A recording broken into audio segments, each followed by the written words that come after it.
அஸ்ஸலாமு அலைக்கும் வரஹ்மத்துல்லாஹி வபரகாத்துஹு. கண்ணியத்திற்குரிய எல்லாம் வல்ல அல்லாஹு ஜல்ல ஷானஹு தஆலாவின் நல்லடியார்களே, மனக்குழப்பத்திற்கு இஸ்லாம் கூறும் மகத்தான தீர்வு என்ற தொடரிலே பொருளாதாரம் தொடர்பாக நமக்கு ஏற்படக்கூடிய குழப்பங்களுக்கு எப்படி மார்க்கம் தீர்வு சொல்கிறது என்பதை பார்த்து வருகிறோம்.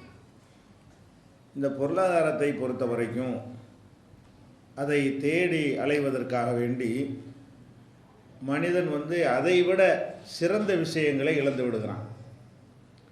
அதனால் அவன் அதிகமான மனக்குழப்பத்திற்கு உள்ளாகி விடுகிறான். ஏற்கனவே பணம் இல்லைங்கிற குழப்பத்தை தாண்டி அந்த பணத்தை அடைவதற்காக வேண்டி அவன் என்ன செய்கிறான் என்றால், பணத்தை விட சிறந்ததுன்னு சிலது இருக்கிறது. பணத்துக்காக வேண்டி அதை இழந்துட முடியாது. சிறந்ததை இழக்காத வகையில் தான் நம்ம பணத்தை தேடணும். இது செல்வம் உள்ளவர்கள்ட்டையும் இந்த நோய் இருக்கிறது, செல்வம் இல்லாதவர்கள் நினைக்கிறாங்களே அவங்கள்ட்டையும் இந்த நோய் இருக்குது. என்னன்னு கேட்டால், பணத்தை திரட்டுவதற்காக வேண்டி நான் எல்லாத்தையும் தியாகம் செய்வேன், தூக்கத்தை தியாகம் செய்வேன். இன்றைக்கி பார்க்குறோம், பணத்தை திரட்டுறோங்கிற ஒரு பேரில் ராத்திரி 1 மணி வரைக்கும் அவன் சம்பாதிப்பான். காலையிலேருந்து போய் சரி ராத்தூக்கம் கிடையாது, ஓய்வு கிடையாது. அப்போ கண்களுக்குண்டு ஒரு கண்ணுக்கு கொடுக்கக்கூடிய ஓய்வு எவ்வளோ பெரிய ஒரு பாக்கியம். அதை கொடுத்தா தானே கண்ணு கெட்டு போகாமல் இருக்கும். கொஞ்சம் கூடுதல் பணத்தை சம்பாதிக்கிறதுக்காக வேண்டி நம்ம கண்ணை கெடுத்துக்கிடலாமா? கொஞ்சம் கூடுதல் பணத்தை சம்பாதிக்கிறதுக்காக வேண்டி ஆரோக்கியத்தை கெடுத்துக்கிடலாமா? அப்போ சரியான நேரத்தில் உண்ணுவது கிடையாது, சரியான நேரத்தில் பருகுவது கிடையாது, ஓய்வெடுக்க வேண்டிய நேரத்தில் ஓய்வெடுக்கிறது கிடையாது. ஒரு மனிதனுடைய உடல் எவ்வளவு வேலையை தாங்குமோ அதை தாண்டி வேலையை கொடுத்து என்ன செய்கிறது, எல்லா உறுப்புகளையும் நம்ம டேமேஜ் பண்ணி கொள்வது. இது மாதிரியான, அது போக சில பேர் இந்த பணத்தை சம்பாதிக்கிறதுக்காக வேண்டி தொழில் துறையில் ஈடுபட்டாங்கன்னு சொன்னால் குடும்பத்திற்கு பணம் மட்டும்தான் கிடைக்கும், வேறு எதுவுமே கிடைக்காது. குடும்பத்தினருக்கு அவங்களோட சந்தோஷமாக இருக்கணும், பிள்ளை குட்டிகளோட கொஞ்சம் மகிழணும், மனைவியோட சந்தோஷமாக என்ன செய்யணும், வாழ்க்கையில் ஈடுபடணும். இந்த மாதிரி எவ்வளவு கடமைகள் நமக்கு இருக்கிறது. இந்த பணம் தான் எல்லாத்தையும் விட ஃபஸ்ட்டுன்னு நினைக்கும் பொழுது, பணம் தேவை, பணம் தேவையில்லைன்னு இந்த மார்க்கம் சொல்லவே இல்லை. பணம் தேவை தான். எந்த ஒரு கட்டத்திலையும் பணத்திற்காக வேண்டி உடல் ஆரோக்கியத்தை இழந்து நான் பணம் சம்பாதிக்க மாட்டேன், என்னுடைய உறுப்புகளை சேதப்படுத்தி கொண்டு நான் பணம் சம்பாதிக்க மாட்டேன், என்னுடைய மனைவி மக்களை சந்தோஷப்படுத்துவதை விட்டுவிட்டு நான் பணத்தை சம்பாதிக்க மாட்டேன். இந்த மாதிரியாக நம்ம நினைக்கிறதே கிடையாது. ஏழையிலேருந்து பணக்காரர்கள் வரைக்கும் அதிகமான பேர் என்ன செய்கிறாங்கன்னா, அவங்களா இழுத்து போட்டுக்கிட்டு வேலைப்பழு, இதுக்கு பேர் என்னவா, வேலைப்பழு. யார் உன் தலையில் வேலைப்பழுவை சுமத்துனது? இவனா இழுத்து போட்டுக்கிட்டு வேலைப்பழுன்னு சொல்கிறான். வேலைப்பழு யாரா கட்டாயப்படுத்தினாங்களா? தேவையான அளவுக்கு நீ சம்பாதிச்சிக்க, அது அவ்வளோதான் கிடைக்கிதுன்னா அதோடு போதுமாக்கிக்க. அப்போ அதுக்காக வேண்டி எல்லாத்தையும் விட்டு விட்டு போகிற காட்சியை பார்க்குறோமா இல்லையா? வெளிநாடுகளுக்கெல்லாம் செல்லக்கூடிய சகோதரர்கள் பார்த்தீங்கன்னா கம்மியான சம்பளத்துக்கு போகிறாங்களா, அங்கே போய் 2 டைம் வேலை பார்க்குறாங்க, 2 ஷிஃப்ட்டு. ஒரு ஷிஃப்ட்டு 8 மணி நேரம்னு சொன்னால் அதிகமாக சம்பாதிக்கணும் என்பதற்காக வேண்டி 16 மணி நேரம் வேலை மட்டும் செய்கிறான்னு சொன்னால், அதுக்கு பிறகு குளிக்க கொள்ள மற்ற வேலையெல்லாம் கழிச்சிட்டு பார்த்தீங்கன்னா அவனுக்கு எவ்வளோ நேரம் தூங்குவான்? தூங்குறதுக்கு போதிய நேரம் கிடைக்காது, சாப்பிடுவதற்கு போதுமான நேரம் கிடைக்காது. உடம்பு ஒரு அளவுக்கு தான் வேலை செய்யும். அதுக்கு பிறகு அதுக்கு என்ன செய்யணும், கொடுக்க வேண்டிய ஓய்வுகள்லாம் கொடுக்கணும், மனசை ரிலாக்ஸ் பண்ணணும். நம்மளாக தான் இழுத்து போட்டு கொள்கிறோம். அப்போ ஏற்கனவே மனைவி மக்களை எல்லாம் பிரிந்திருக்கக்கூடிய அவர்கள், சந்தோஷங்களை எல்லாம் தியாகம் பண்ணிட்டு போயிருக்கக்கூடிய அவர்கள் பணத்தை சம்பாதிக்கிறதுக்காக வேண்டி உடம்பை வேறு வருத்தி கொள்கிறார்கள். வருத்தி கொண்டு எனக்கு வேலை ஜாஸ்தியாக இருக்கிறது, வேலை ஜாஸ்தியாக எங்கே இருக்கு, ஒரு ஷிஃப்ட் வேலை பாரு, தன்னால் குறைஞ்சி போயிடுது. வேலை ஜாஸ்தி மேட்டரே கிடையாது. இவனுக்கு பேராசை. பேராசைன்னா என்ன, ஆசைப்படலாம் பணத்தின் மேலே. பேராசைன்னா என்ன அர்த்தம்னு கேட்டால், பணத்தை விட எது சிறந்ததோ அதை விட்டுட்டு பணத்தை தேடுறது தான் பேராசை. பணத்தை தேடுவதற்கு பேரே பேராசை, அது ஆசை தான். நீ கோடி ரூபாயை கூட ஆசைப்படலாம், அது பேராசை கிடையாது. 1000 கோடி கூட ஆசைப்படலாம், அது பேராசை கிடையாது. என் கண்ணை விற்றுட்டு கோடி ரூபாண்டா தான் நீ பேராசை. அப்போ கண்ணு பெருசா பணம் பெருசான உனக்கு எது பெருசாக தெரியுது? பணம் பெருசாக தெரிகிறது. அப்போ இந்த மார்க்கத்தை பொறுத்த வரைக்கும் அதில் ரொம்ப ஒரு கண்காணிப்பாக, இது நபிகள் நாயகம் காலத்தில் இப்படியாக யாரும் இருக்கலை. இந்த பணத்தை சம்பாதிக்கிறதுக்காக வேண்டி, பணம் ஒன்று தான் வாழ்க்கை என்பதற்காக வேண்டி அவங்க என்ன செய்யலை, அலைந்து கொண்டு இருக்கவில்லை. ஆனால் அவங்க காலத்தில் வந்து மார்க்கத்துக்காக வேண்டி சில சிரமங்களை அவங்க தாங்கி கொண்டார்கள். கூடுதலாக மார்க்கத்துக்காக வேண்டி, அல்லாஹ்வுக்காக வேண்டி, தீனுக்காக வேண்டி தூக்கத்தை தியாகம் செய்வது, உடல் சுகத்தை தியாகம் செய்வது, குடும்ப வாழ்க்கையை தியாகம் செய்வது, இந்த மாதிரி நடந்து கொண்ட நேரங்களிலெல்லாம் நபிகள் நாயகம் ஸல்லல்லாஹு அலைஹி வஸல்லம் அவர்கள் அல்லாஹ்வுக்கு செய்கிற வணக்கமாக இருந்தால் கூட உன் கண்ணை கெடுத்து நீ வணக்கம் பண்ணாத, உன் உடம்பை கெடுத்து நீ வணக்கம் பண்ணாத, உன் பொண்டாட்டி பிள்ளைகளை கவனிக்காமல் நீ வணக்கம் பண்ணாத என்று ஒரு போதனை செய்தார்களே, அது வந்து அதுக்கு மட்டும் உள்ளது கிடையாது, பணத்துக்கும் தான். பணத்துக்கு இன்னும் பொருந்துங்க. அல்லாஹ்வுக்காக தியாகம் செய்வது மறுமையில் ஒரு பெரிய கூலி தரக்கூடிய ஒரு விஷயம், அது பெரிய விஷயம்தான்.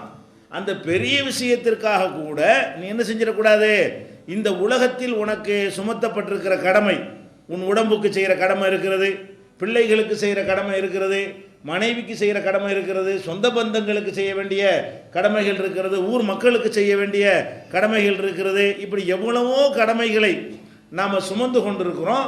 நான் அல்லாஹ் வணங்க போகிறேன்னு சொல்லிவிட்டு எல்லா கடமையும் விட்டா, அந்த கடமையில் குறை வைச்சால் அது அல்லாஹ்வுக்கு பிடிக்காது என்று நபிகள் நாயகம் ஸல்லல்லாஹு அலைஹி வஸல்லம் அவர்கள் பல சந்தர்ப்பங்களில் நமக்கு விளக்கி இருக்கிறார்கள். அதெல்லாம் இபாதத்து சம்பந்தப்பட்டதாக மட்டும் நம்ம பார்க்குறோமே தவிர அதுக்குள்ளே எதுவும் அடங்கி இருக்கிறது. இந்த வேலைப்பளு, 2 நைட் ஷிஃப்ட் வேலை பார்க்குறோம், உடனே பார்க்க சொன்னால் நைட் ஷிஃப்ட் பார்த்தீங்கன்னா பகலில் தூங்கு, தப்பு கிடையாது. நைட் ஷிஃப்ட்டும் பார்க்கலாம், இரவில் பார்க்க வேண்டிய வேலை கிடைத்தால் பார்க்கலாம். இரவில் பார்த்தா பகலில் என்ன செய்யுது, இரவில் வேலை பார்த்துருந்து பகலில் வேற அரட்டை அடிக்கிறது. அப்போ இரவில் பார்க்குறோம், பகலை வந்து இரவு மாதிரி ஆக்கிக்கிற வேண்டியது தானே.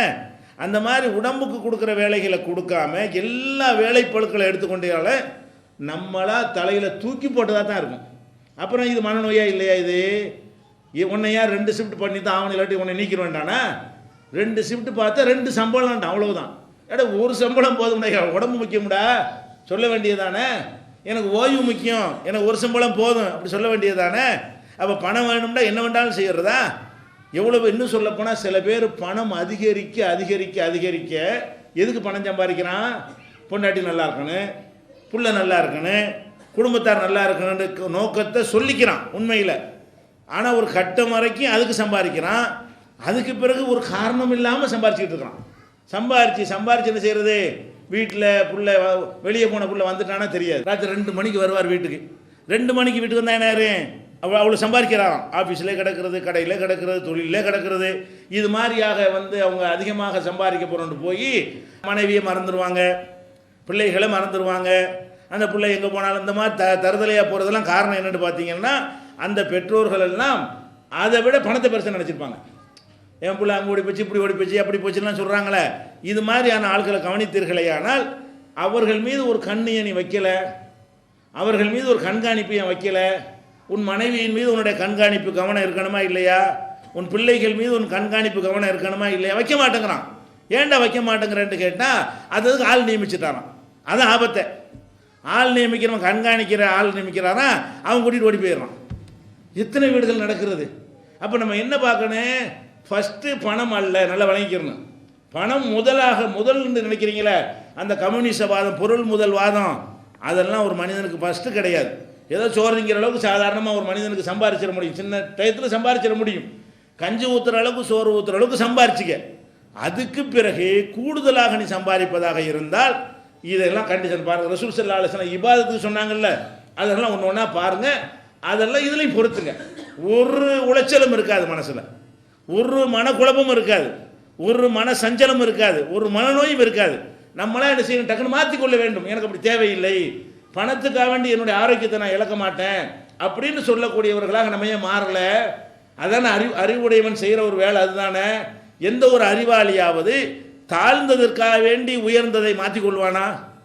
உங்கள்கிட்ட இருக்கிறது வந்து சைனா ஃபோனுக்காக வேண்டி வந்து ஒருத்தர் என்ன செய்கிறான், சைனா ஃபோன் வச்சுருக்கிறான். நீங்கள் நோக்கியா ஃபோன் வச்சுருக்கிறீங்க, இந்தாங்க நோக்கியா வச்சுட்டு சைனா ஃபோனை தாங்கன்னு கேட்பான் எவனாச்சு? எவனும் கேட்க மாட்டான். 10,000 ரூபா ஃபோன் வச்சுக்கிறவன் என்ன செய்கிறான்? 500 ரூபாய்க்கு உள்ள ஃபோனை தாங்க, இது தர்றேன்டா, இப்படி கிற்கம்பமா இல்லையா? அதுதான் நீங்கள் செஞ்சுட்டு இருக்கிறிய. நீங்கள் பணம் சம்பாதிக்கிறங்கிற பேரில் செய்கிற காரியம் பூரா அப்படி தானங்க இருக்கிறது. உன் கண்ணு 1000 கோடிக்கு பெருமதியாகும். நான் வந்து கண்ணுக்கு வேலை தூக்கமே கொடுக்க மாட்டேன்னு சொல்லிட்டு குருடாக்கிட்டீங்கன்னா இதுக்கு கிடைச்ச லாபம் என்ன? 1 லட்ச ரூபா கிடைச்சிருக்குமா? 2 லட்ச ரூபா கூட சம்பாரிச்சிருப்பியா? இந்த 1 லட்சம் 2 லட்சத்தை கூட சம்பாதிக்கிறதுக்காண்டி கண்ணு போச்சே, 2 லட்சம் சம்பாதிக்கிற கிட்னி போயிடுச்சே, 2 லட்சம் சம்பாதிக்கிறது ஹார்ட் போயிடுச்சே. 2 லட்சம் கூட சம்பாதிக்கிறதுக்கு அல்சர் வந்து வயிறு போயிடுச்சே, அது தாம்பத்திய வாழ்க்கை போயிடுச்சே, மனைவி போயிட்டால. அப்போ நம்ம என்ன விளங்கணும், பொருளாதாரம் தேவை, அதை விட சிறந்தவைகள் நிறைய இருக்கிறது. சிறந்ததை அல்லாஹ் அப்படி கேட்குறான். அந்த யூதர்கள் மாற்றி கேட்டாங்கல்ல மண்ணு செல்வா கொடுக்கும்போது, அல்லாஹ் வந்து மண்ணு செல்வாங்கிற ஒரு உணவை வானத்திலிருந்து இறக்குறான். முன்னாடி சொல்லி இருக்கிறோம். அவங்க என்ன சொன்னாங்க, இதெல்லாம் எங்களுக்கு வேண்டியதில்லை, பூமியிலேருந்து உற்பத்தி ஆகக்கூடிய பூண்டு, வெள்ளரிக்காய், இந்த மாதிரி கத்திரிக்காய், தக்காளிலாம் வேணும், அதான் எங்களுக்கு தேவைன்னு சொன்னாங்க. அதுக்கு அல்லாஹ் கேட்க சொல்கிறான், அத்தஸ்தப்திலு நல்லதி அதுனா பில்லதி ஒஹைர், சிறந்ததை விட்டுட்டு மட்டத்தை கேட்குறீங்களாடா? ஏன்னா அங்கேருந்து வானத்திலேருந்து அல்லாஹ் எவ்வளோ சிறந்த ஒரு உணவை தர்றான், அது வேணா நீ வெள்ளரிக்காய் வேணுங்கிறிய, வெங்காயம் பூண்டு வேணுங்கிறிய, இது சிறந்ததா அது சிறந்ததா? இது அதுக்கு மட்டும்தான் பொருந்துமா? நம்மளுக்கும் பொருந்தும். அவன் கேட்ட மாதிரி தான் நீங்களும் கேட்குறீங்க. அவன் வந்து மண்ணு செல்வான் அல்ல அழகான இன்பத்தை கொடுக்குறான், அதை விட்டுப்புட்டு எனக்கு இதெல்லாம் வேண்டியதில்லை, முதல்ல எங்களுக்கு பூமியிலேருந்து விளைவிக்கக்கூடிய தானியத்தை தாண்டு கேட்குறது கேட்கலாம். அது கிடைக்காதவன் கேட்டு போகிறான். உனக்கு தான் உணவுக்கு எல்லாம் பொறுப்பேற்றுக்கிட்டானே. அங்கேருந்து வரக்கூடிய உணவில் எந்த விதமான கிருமி கிடையாது, கெடுதி கிடையாது, கொலஸ்ட்ரால் கிடையாது, ஒரு நோயும் கிடையாது, அப்படிலாம் எல்லாம் இறக்கிக்கிட்டு இருக்கிறான். அந்த மாதிரி உணவை சாப்பிட்டு வேலை வெட்டி பார்த்துட்டு கிடப்பாங்களா, ஜாலியாக சந்தோஷமாக இருப்பாங்களான்னு பார்த்தா அதெல்லாம் வேணாம், இதான் வேணுங்கிறான். இந்த நோய் நம்மள்ட்ட என்ன இருக்குது, பகுத்தறிவாளர்கள் என்று சொல்லிக் கொள்கிறோம் மனிதர்கள். பகுத்தறிவுடைய முதல் பாடமே என்ன, சிறந்ததை தேர்ந்தெடுக்க வேண்டும். சிறந்ததற்கு பதிலாக தாழ்ந்ததை என்ன செய்யக்கூடாது, மட்டமானதை தேர்ந்தெடுக்க. இதை விளங்காட்டி என்ன மனுஷன்? அப்போ நம்ம மனுஷனாக இல்லாத காரணத்தினால்தான் மனநோயாளி ஆகிறோம். மனிதன் எந்த பகுத்தறிவை கொண்டு சிறந்து விளங்குகிறானோ அதை பயன்படுத்தி கொண்டு நம்ம நடந்தோமையானால் நம்ம என்ன செய்வோம், அதெல்லாம் தூக்கத்தை விட்டுட்டுலாம் சம்பாதிக்க அவசியம் இல்லைடா சொல்லணும். அல்லாஹ் வந்து ஒஜால்னா லைல லிபாசா, இரவை உங்களுக்கு வந்து ஆடையாக நான் ஆக்கியிருக்கிறேங்கிறான். ஒஜால்னா நகார மகாஷா, பகல் நேரத்தை வாழ்க்கை சாதனங்களை தேடுவதற்கு ஆக்கியிருக்கிறேன், இரவு நேரத்தை உங்களுக்கு ஓய்வெடுப்பதற்கு ஆக்கியிருக்கிறேன்னா ஓய்வு எடு. ஏன் போட்டு ராத்திரி புறம் உழைக்கிற, அளவுக்கு மேலே இதுக்கு உழைக்கிற, அதுக்கு மேலே தந்தை வாங்கிக்கிறங்க, இழந்துட்டு வாங்க நினைக்காது. எப்போதும் என்ன செய்யக்கூடாது, எந்த ஒன்றையும் இழந்து விடக்கூடாது. பாருங்க, ரசூல் ஸல்லல்லாஹு அலைஹி வஸல்லம் காலத்தில் நடந்த சில சம்பவங்கள், இதெல்லாம் வணக்க வழிபாடு இபாதத்து என்ற வகையில் நம்ம தெரிஞ்சு வச்சிருக்கிறோம். இந்த ஹதீஸெல்லாம் தெரியாது இல்லை. இதில் மனோதத்துவம் இருக்கிறது, மனநோய்க்கு மருந்து இருக்குங்கிறது தெரியாது. அதைத்தான் லேசாக சுட்டி காட்டுறோம். சம்பவம் தெரிஞ்ச விஷயங்களாக இருக்கலாம், அதிலிருந்து அந்த ஒரு விஷயத்தை தான் சொல்லுதுன்னு நினச்சிடக்கூடாது. அதுக்குள்ளே பல தத்துவங்கள், பல சட்டங்கள் கிடைக்க பெறும்.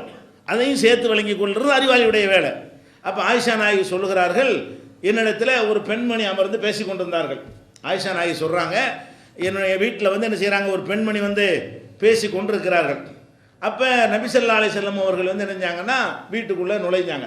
வீட்டுக்குள்ளே அப்போ தான் வர்றாங்க. வந்த உடனே இந்த ஒரு பொம்பளை ஒரு புதுசாக வீட்டுக்குள்ளே இருந்தவங்க யாருன்னு தெரியலை. மன் ஹாதிஹி, இது யார், வீட்டில் திடீர்னு ஒரு பொம்பளை இருக்கிறாங்களே இவங்க யார் அப்படின்னு மனைவிட்ட கேட்குறாங்க. அப்போ அவங்க ஆயிஷா நாயகி சொல்கிறாங்க, இவங்க யார் தெரியாது அவங்களுக்கு, இவங்க ராத்திரி பூரா தூங்காமல் தொழுவாங்களே அவங்க தான், அப்படி பேர் எடுத்துருக்காங்க. இந்த அம்மா ரசூலுல்லாஹ்வுக்கு தெரியலை, தெரிஞ்ச அப்போ கண்டிச்சிருப்பாங்க. ஆனால் ஊர் பூரா நிறைய பேர் நினைச்சிருக்குது அந்த அம்மா எப்படி பேர் வாங்கியிருக்கிறாங்க, ராத்திரி பூரா ஒரே தொழுகை தான், லா தனாமுல்லை, ராத்திரிக்கு இந்த அம்மா தூங்கவே மாட்டாங்க அப்படின்னு சொல்லிட்டு இப்போ பார்த்தாலும் சொல்லுங்க, இரவு பூரா தொழுகையிலே மூழ்கி நிற்கக்கூடிய ஒரு அம்மாவாக்கு அப்படின்னு சொல்லி இவங்க அறிமுகப்படுத்துகிறாங்க. இப்போ கால ரசூலுல்லாஹி ஸல்லல்லாஹு அலைஹி வஸல்லம் நிறுத்துங்கிறாங்க. இது சொல்லிக்கிட்டு இருக்கும்போதே நிறுத்து, அலைக்கும் மா துதீகூன மினல் அமால், அமல்களில் எது சக்திக்கு உட்பட்டு இருக்கிற அதை செய்யுங்கள். ராத்திரி பூரா தூங்காமல் இருக்கிற சக்திக்கு உட்பட்டதா? பகலில் வந்து உழைக்கலாம், ராத்திரியில் தூங்கணுமே. நீ பாட்டு ராத்திரி பூரா வணங்கியிருந்தா உன் புருஷன் என்ன பண்ணுவான்னு கேட்குறேன். ராத்திரி பூரா இந்த அம்மா தொழுதுகிட்டு கிடச்சின்னு சொன்னால் குடும்ப வாழ்க்கை இருக்கா இல்லையா, அது ஒன்று இருக்குது. அவனுடைய ஹக்கை நிறைவேற்றணுமா இல்லையா? உன்னுடைய ஹக்கு இருக்க, ஒரு பொம்பளைக்கு உன்னுடைய ஹக்கு என்ன, உன் உடம்பை பாதுகாத்து கொள்வது, ஓய்வு எடுப்பது, அதெல்லாம் உனக்கு கடமை இருக்கா இல்லையா? அப்போ ரசூல் ஸல்லல்லாஹு அலைஹி வஸல்லம் சொல்கிறாங்க, அலைக்கும் மா துதீகூன மினல் அமால், அமல்களில் எது இயலுமோ, எது சக்திக்கு உட்பட்டு இருக்குமோ அதை செய்யுங்க. இது புகாரியில் 1151வது ஹதீஸில் இடம்பெற்றிருக்கிறது. இன்னும் பல இடங்கள்ல இருக்கிறது. அப்போ நம்ம என்ன யோசிச்சு பார்க்கணும், அல்லாஹ்வுக்காக வேண்டி ராத்திரி பூரா ஒருத்தர் தூங்காமல் இருந்தால் வேறு மார்க்கங்கள் அதை சிறப்பாக சொல்லுவாங்க. வேறு மார்க்கங்கள் எப்படி சொல்லுவாங்க, அவரா கடவுளுக்காக தொங்கவே மாட்டார், சாப்பிடவே மாட்டார், ஆடை கூட அணியாமல் நிர்வாணமாக நிற்பார், கடவுளுக்காக வேண்டி என்ன செஞ்சாலும் ஓகே. இது உலகம் பூரா சொல்லுது. உலகத்தில் உள்ள எல்லா மார்க்கங்களும் என்ன செய்யுது, கடவுளுக்காக கையை வெட்டிக்கிறது, கடவுளுக்காக விரலை வெட்டி கொடுக்கறது, இதெல்லாம் வந்து ஓகேன்னு அவங்க என்ன செய்வாங்க, சொல்லுவாங்க. ஆனால் இந்த மார்க்கம் என்ன சொல்லுதுன்னு கேட்டால் அந்த விளையாட்டு கிடையாது. நான் உன்னை படைச்சிருக்கிறேன், உனக்கு எது ஏழும் ஏழாதுன்னு எனக்கு தெரியும், உனக்கு ஏழுமானதை செய்யப்பா, என்னுடைய நாம் ஆக்கியிருக்கிற கடமைகள் எல்லாம் ஏழுமானதாக தான் இருக்கிறது, ஏழாவது என்ன செய்யலைன்னா உனக்கு கடமையாக்கவில்லை. அப்போ ஏழுமானதை கடமையாக்கி இருக்கிறேன், மேற்கொண்டு உனக்கு செய்ய ஏழுமானால் அப்போ என்ன செய்யணும், இயன்றதைத்தான் செய்யணும். இயன்றதுனா என்ன, வேறு எந்த கடமைகளும் பாதிக்காத அளவில் இருந்தால் தான் இயன்றது. இயன்றதுன்னு சொல்லிட்டு போகிற 200 கிலோ தூக்க இயன்றதுனா முது உடைஞ்சு போயிருமே. இயன்றதுன்னா என்ன செய்யணும், பாடி தாங்குமான்னு பார்க்கணும், வேறு கடமைகளை பாதிக்குதான்னு பார்க்கணும். அதையெல்லாம் வைத்துக்கொண்டு என்ன செய்ய, ஒரு நாள் 2 நாளைக்கு ஒரு 24 மணி நேரம் முடிச்சுக்கிட்டு இருக்கலாம். ஒருத்தர் காலத்துக்கும் செஞ்சுட்டு இருக்க முடியுமா? இது ஒரு அவசரத்துக்காக வேண்டி, ஒரு முக்கியமான ஒரு காரணத்துக்காக வேண்டி ஒரு நாள் 2 நாள் இருந்துச்சா அதுக்கு தகுந்த மாதிரி ரெஸ்ட்டு பின்னாடி கொடுத்துக்குருவோம். அந்த மாதிரி ஆட்களை இதை சொல்லவில்லை. அந்த இரவு லைலத்துல் கத்ர் தேடுறதுக்காக விடிய விடிய முடிக்கிறோமே, அதெல்லாம் தப்பு நினச்சிக்கக்கூடாது. இதெல்லாம் ஒரு நாள் 2 நாள் அதுவும் மார்க்கத்தில் கூடாதாக்குன்னு நினச்சக்கூடாதுல்ல. 10 நாளைக்கு ஏத்துக்காக இருந்து ஒரே வேலையாக இதில் இபாதத்தில் மூலிகை கிடக்கணும்னு சொல்கிறீங்களா, அது மட்டும் சரியானா மீதி 355 நாள் தூங்கல நீ? ஒரு 10 நாள் 5 நாள் 2 நாள் ஒரு ஏற்பாடு செய்ய வேண்டி இருக்கிறது. ஒரு மாநாடு வேலை பார்க்குறோம், மாநாட்டுக்காக எல்லா நிர்வாகிகள் இறங்கி என்ன செய்வாங்க, 2-3 நாள் தூங்க மாட்டாங்க. இது தப்பு கிடையாது.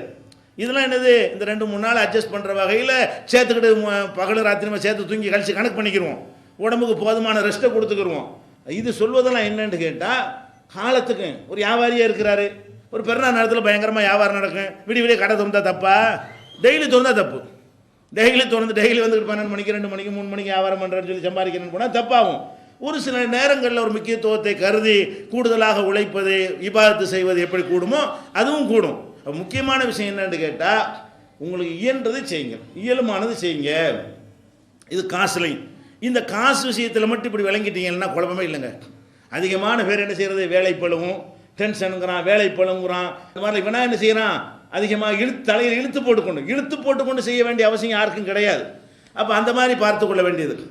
அதே மாதிரி ரசூல் ஸல்லல்லாஹு அலைஹி வஸல்லம் சொல்கிறாங்க, இதா நாச அஹதுக்கும் வஹுவ யுஸல்லி, நீ தொழுகைக்கு வந்து நிற்கிறீங்க, அது கடமையான தொழுகையாகவே இருக்கட்டும், சுன்னத்தான தொழுகையாகவே இருக்கட்டும், தொழுகையில் தக்பீர் கட்டணும்னு அப்படியே சொக்குது. தொழுகையில் நீங்கள் நிற்கும் பொழுது என்ன செய்கிறீங்க, அப்படியே கண் அப்படியே சொக்குது. ஏன், 2 நாள் முடிச்சிருப்பீங்க, ஏதோ ஒரு வேலை வெட்டி இருந்திருப்பீங்க, தூக்கம் போதுமானதாக இருக்காது, தூங்குற நேரத்தில் அரட்டடிச்சு தூங்க தயாராக எடுத்து விட்டுருப்பாங்க. அப்போ அந்த நேரத்தில் வந்து தொழுகையில் நின்றீங்கன்னு வைங்க, கண்ணை சொக்குமா இல்லையா, தூக்கம் அப்படியே கண்ணை சொக்குதுன்னு வைங்க, தொழுகை விட்டுட்டு ஓடுங்கிறாங்க ரசூல் ஸல்லல்லாஹு அலைஹி வஸல்லம்.